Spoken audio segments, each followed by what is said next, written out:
개인적인 희망이라면 대한민국이 확실한 백신 개발을 했으면 하는 바람입니다.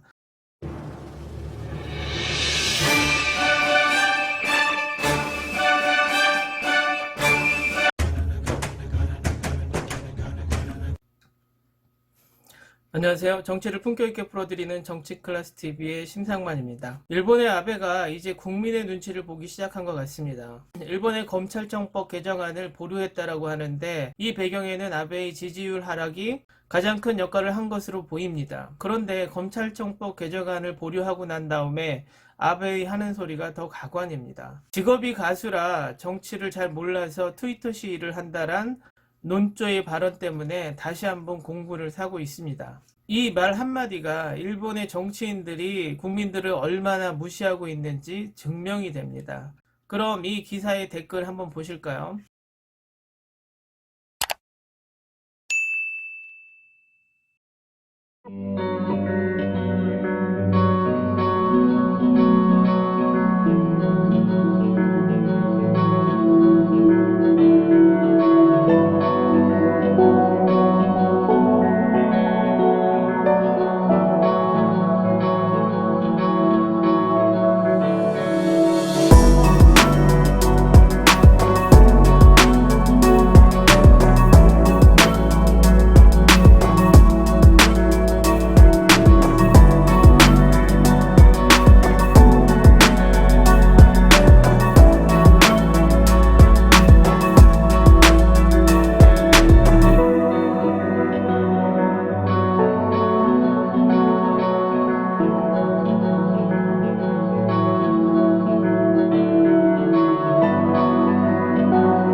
갑자기 코로나19 이후에 한일 갈등이 더 고조될 것으로 보고 있는데, 그 원인은 문재인 대통령에 있다란 기사가 나왔습니다. 너무 웃긴 건 이 기사의 댓글들이 일본 내두익과 한국의 구구 세력들이 서로 교류를 한 듯 한국의 구구들이 문재인 대통령의 비판을 그대로 발언하고 있습니다. 결국 한국의 구구 세력들은 친일의 조력자라는 것이 이 댓글들로 판명이 납니다.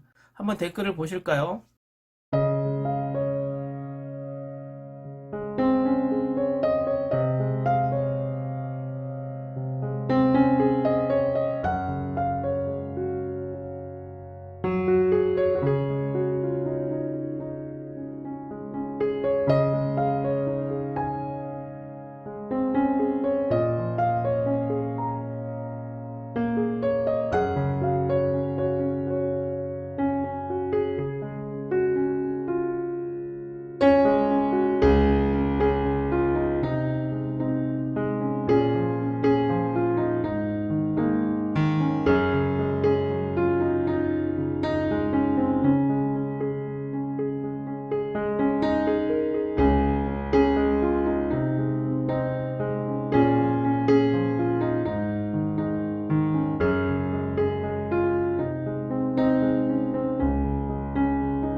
미국의 모더나사가 코로나 백신 일상실험에 성공을 했고, 미국 FDA가 이상실험 허가를 했다라는 기사로 벌써부터 코로나19 백신이 개발된 것처럼 미국의 주식시장이 요동을 칩니다.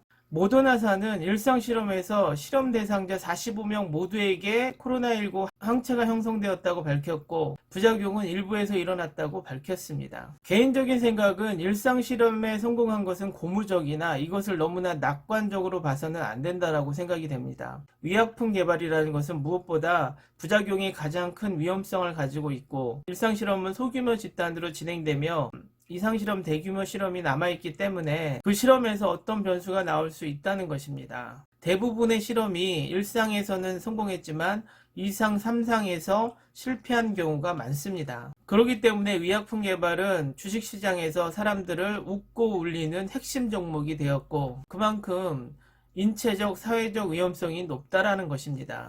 개인적인 희망이라면 대한민국이 확실한 백신 개발을 했으면 하는 바람입니다. 오늘은 여기까지 하겠습니다. 오늘도 생활 속 거리두기 꼭 실천합시다. 항상 시청해 주셔서 고맙습니다.